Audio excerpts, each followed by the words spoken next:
بسم الله الرحمن الرحيم كسو دوادا مركله إيا برامجكي ورarka maanta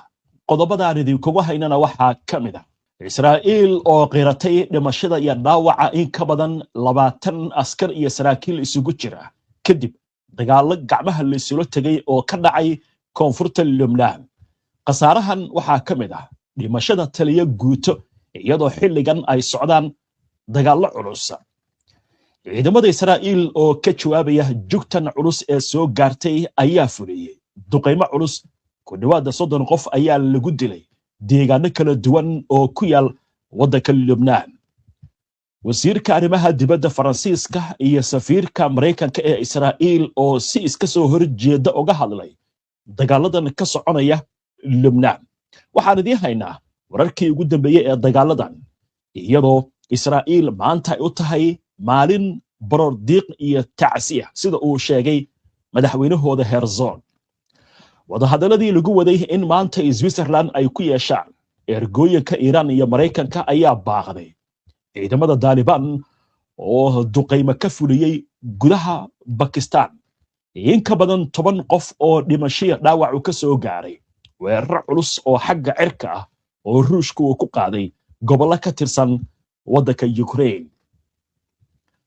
xubinta falaqaynta ee barnaamijkana waxaynu ku eegaynaa malafka gantaaladu waxay ahaayeen waxyaabihii marmarsiyaha ee loogu qaaday duulaanka waddanka Iran haddaba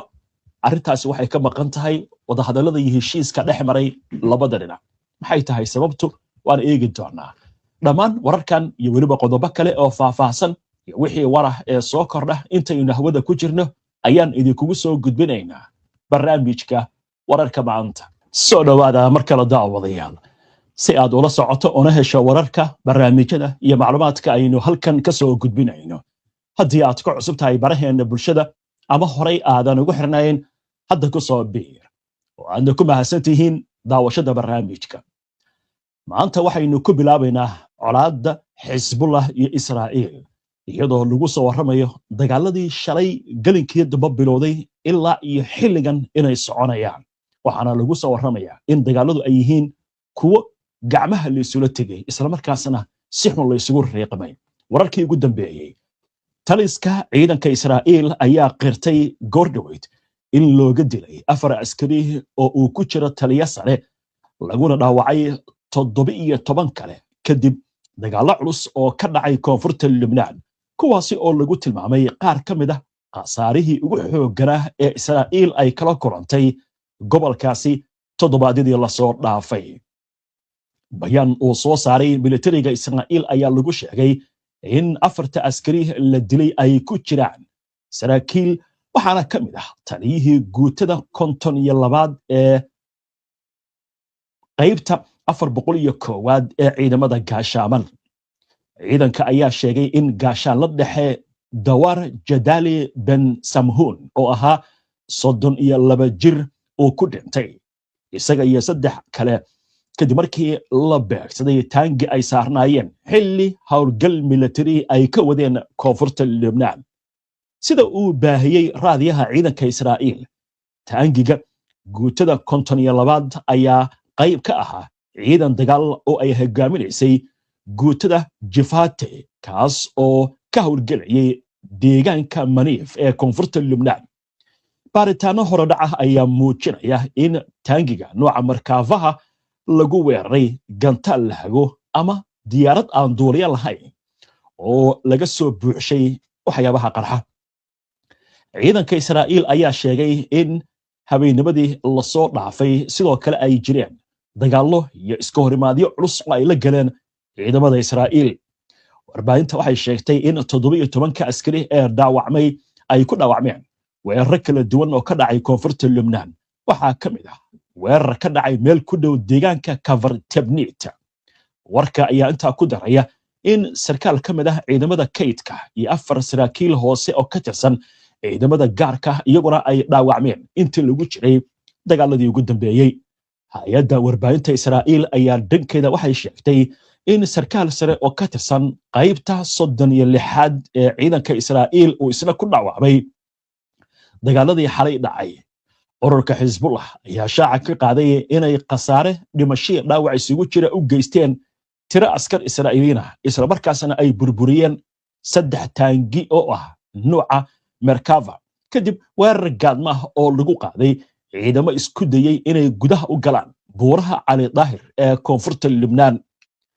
bayaan ururka uu soo saaray ayaa lagu sheegay in dagaalamayaashoodu ay arkeen ciidamo Israa'iiliyiin ah oo ka koobnaa cutubka gaashaaman iyo cutubka lugta ah kuwaasoo isku dayay in ay u gudbaan dhinaca waqooyiga ee buurta Cali Daahir kadibna lagu beegsaday halkaasi waxaana la sheegay in loo geystay khasaare culus.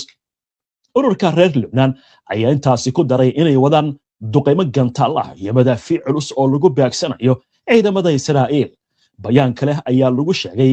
in ciidan labaad oo Israa'iiliyiin ah oo isku dayay in ay daadgurayaan meydadka iyo dhaawac iyagana lagu bartilmaameystay gantaalo iyo madaafiic waxaana la xaqiijiyay khasaare toos ah inuu soo gaaray ciidanka sida ay sheegeen xisbullah.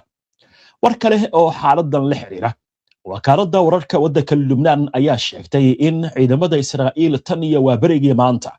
duqeymo waaweyn ay ka geysteen tuulooyin iyo magaalooyin ku yaala koonfurta Lebanon kuwaasi oo sababay dhimashada 24 qof iyo dhaawaca tiro ka sii badan. dhimashada ayaa laga cabsi qabaa inay kororto sida lagu sheegay warbixinta wakaaladda wararka Lebanon. duqeymahan xooggan ayaa xoogooda waxay ka dhaceen gobolka Nabatiya. dadka la dilay waxaa ka mid ahaa 8 qof oo ku geeriyooday magaalada Xaruuf, 4 qof oo lagu dilay deegaanka Ashaamiya oo u dhaxeeya magaalooyinka Al-Sharaqiyya iyo Al-Duwayriya iyo 3 qof oo iyaguna lagu dilay magaalada Kafarsiir. sidoo kale waxaa la soo sheegay in dhismayaal kale waxyeello ay soo gaartay. duqeymihii maanta dhacay ayaa loo arkaa kuwii ugu bacnaa ee ka dhaca koonfurta Lebanon tan iyo markii la shaaciyay heshiiska Mareykanka iyo Iiraan ay gaareen ee xabad joojinta ay qaybta ka tahay Lebanon. dhanka Israa'iil waxa isa soo taraya falcelinta ku aadan khasaarahan culus ee ciidanka Israa'iil soo gaaray iyadoo la sheegay maanta inay tahay maalin baroordiiq iyo tacsiya.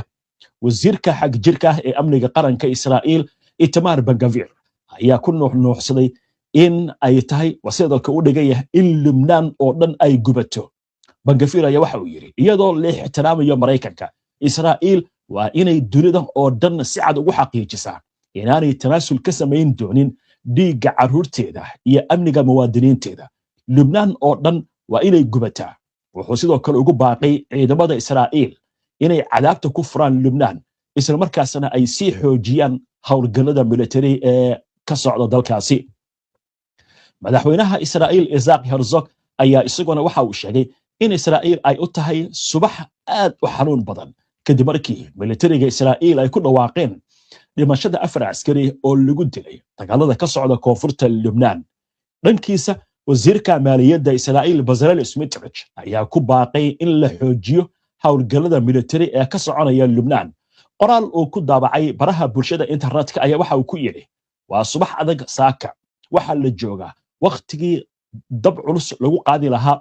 jahanamana lagu furi lahaa Lebanon. isla wararkan wasiirka arrimaha dibadda ee dalka Faransiiska Jean-Noël Barrot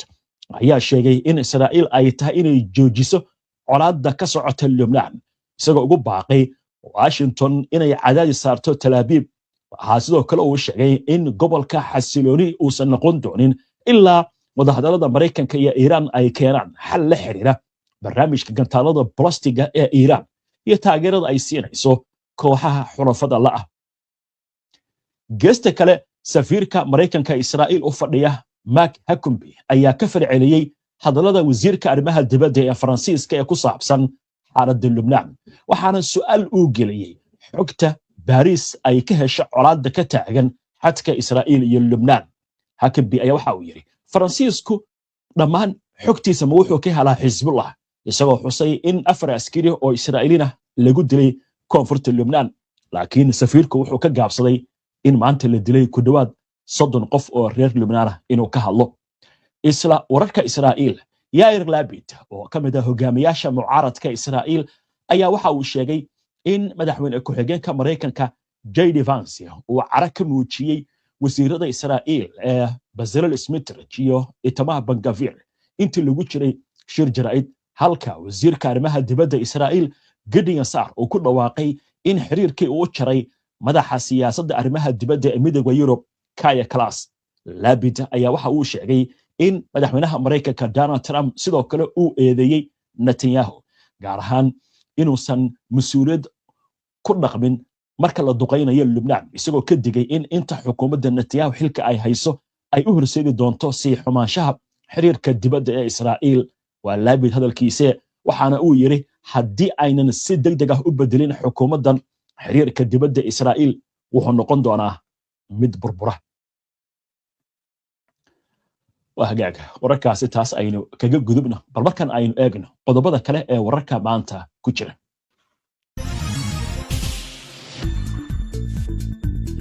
ugu yaraan 2 qof ayaa lagu dilay, 2 kalena waa ay ku dhaawacmeen kadib markii Ruushka gobolka Sumy ee waqooyiga bari ee Ukraine uu ku qaaday weerar loo adeegsaday bambaanooyin, diyaaradaha aan duuliyaha lahayn iyo gantaalo, sida maanta uu sheegay taliska booliiska Ukraine. sidoo kale 9 qof ayaa ku dhaawacmay kadib markii Ruushka duqeymaha uu ku garaacay magaalada Kharkiv oo ah magaalada labaad ee ugu weyn Ukraine, sida Telegramka uu ku qoray duqa magaalada Kharkiv Igor Terehov. xagga Afghanistan iyo Pakistan, ciidamada Afghanistan ayaa duqeeyay goobo fariisimo ay ku lahaayeen dagaalamayaal lagu sheegay in magac diimeed ku dagaalamayaan oo ku kala yaal 2 gobol oo ka tirsan Pakistan, sida ay sheegtay wasaaradda gaashaandhigga ee dowladda Taliban ee dalka Afghanistan. arrintan ayaa abuurtay xiisad cusub oo u dhaxaysa labada dal, muddo bilahna colaad ay ka dhex aloosnayd. fariisimada la beegsaday waxay ku yaalaan gobolada Balochistan iyo Khyber Pakhtunkhwa ee Pakistan, kuwaasi oo xuduud la wadaaga Afghanistan. wasaaraddu waxay sheegtay in ciidamada cirka Afghanistan ay weeraradan fuliyeen habeennimadii xalay, sida lagu sheegay bayaan ciidamadu ay soo saareen. waxaan u gudbaynaa goordhow wararkii ugu dambeeyay ee amuuraha xiisadda ka dhex aloosan Iiraan iyo Mareykanka. wadahadaladii lagu waday maanta inay ka bilowdaan waddanka Switzerland ayaa baaqday. hay-adda xakamaynta hubka nuclearka oo iyana soo saartay war la xiriira arrimaha Iiraan iyo Xuutiga oo iyaguna soo hadlay. sidoo kale waxaynu eegi doonaa xubintii faraqaynta, ha yeeshee aynu ku hakanno qadar xayeysiina. wadahadaladii lagu waday maanta inay ka bilowdaan waddanka Switzerland isla markaasna ay isku arkaan wafuud ka kala socota Iiraan iyo Pakistan ayaa baaqday. raalli ahaada waa Iiraan iyo Mareykanka. Pakistan way dhexaadinaysay.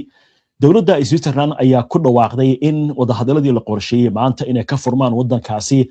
in ay dib u dhaceen. ujeedaduna waxaa lagu sheegay inay ahayd in heshiis kama dambaysa labada dhinac ay ku dhawaaqaan. bayaan ay soo saartay wasaaradda amuuraha dibadda ee dalka Switzerland oo ay baahisay wakaaladda wararka ee AFP ayaa waxaa lagu sheegay in wadahadaladan la qorsheeyay ay dib u dhaceen sababo lagu sheegay diyaar garowga oo markaasi imika socda. go'aanka ayaa yimid saacada kadib markii madaxweyne ku-xigeenka Mareykanka JD Vance uu baajiyay booqasho uu ku tegi lahaa